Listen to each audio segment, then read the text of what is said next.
Shall we begin?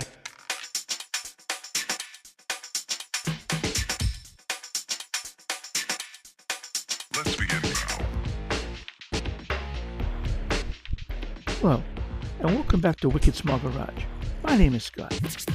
Today, I'm going to be talking to you about my Boneshaker challenge entry that's presented by Diecast Exchange. Diecast Exchange is a website dedicated to customizing diecasts and 164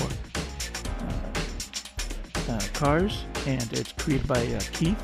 There'll be a link down in the description. There's a lot of great people who are there, and we have weekly meetups and stuff.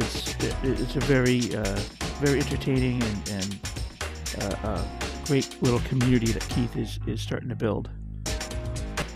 The theme for this Boneshaker challenge was a Boneshaker from the future.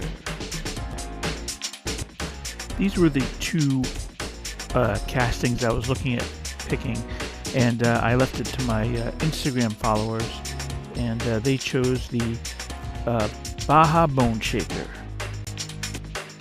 Now, I didn't necessarily have any kind of direction right at the beginning here, so I just took it apart. I threw the, I'm going to be throwing the body into the stripper, and I'm going to be removing the chrome on the center, and on the interior and engine part. If you know me, I'm not the biggest fan of these chrome interiors, and I'm most likely, at this point, realizing I'm not going to be using that engine. I'm probably going to cut the engine off and everything. I went onto the internet to try and find some inspiration for what a future Boneshaker would look like. I even tried some AI art to see what it would come up with, and these were the kind of the images I kind of stuck with. Here we are out of the stripper and with the chrome removed. So my idea was, I was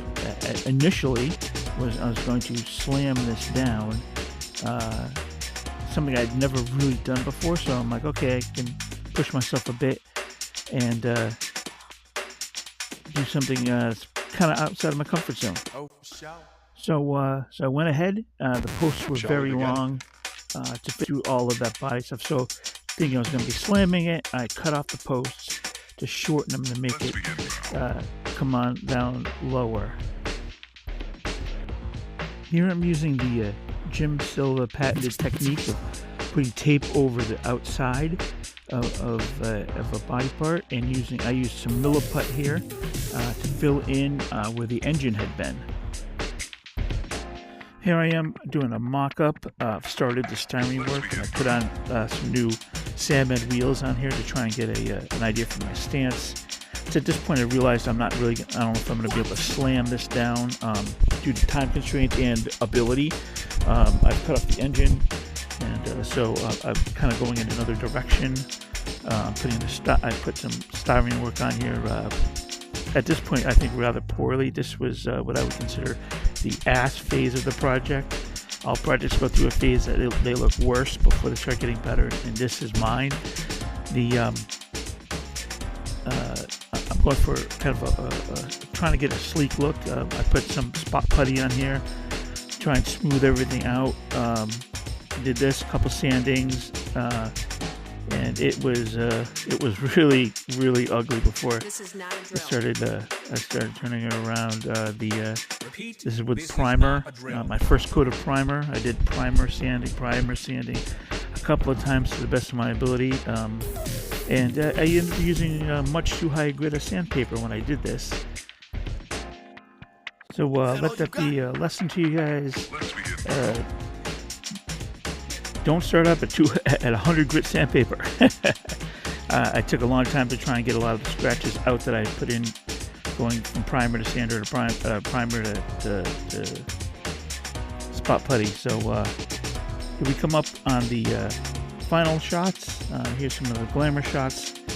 I added these are the new Sandbed wheels that the off-road kind of look. I thought that kind of made it look pretty good. The bar across where the lights are was supposed to represent like a light bar that you see on a lot of the new cars today that have the LED lights and stuff like that. So I was just trying to give it a little bit of that kind of action. I don't know how successful it was, but let me know down in the comments how successful you think I was. Now, once again, I want to thank Diecast Exchange for having this challenge. They have a challenge every month, and the current month for February is the Spring 2025 CDI Invitational, and the theme is Mopar. So there'll be a link in the description for you guys to check that out.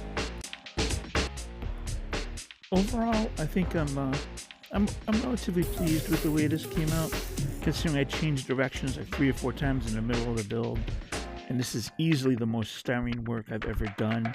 I've never tried this big of a transformation before, so I'm pretty pleased with what some of the lessons I learned, and gives me food for thought to go on with other ideas and stuff. I love the color. I like the way that came out. Let me know what you guys think of the color, and hopefully you'll be seeing some more of these turbo door color shifting paints in the future. All right, and I think that's going to be it for today. And until next time, the garage is closed.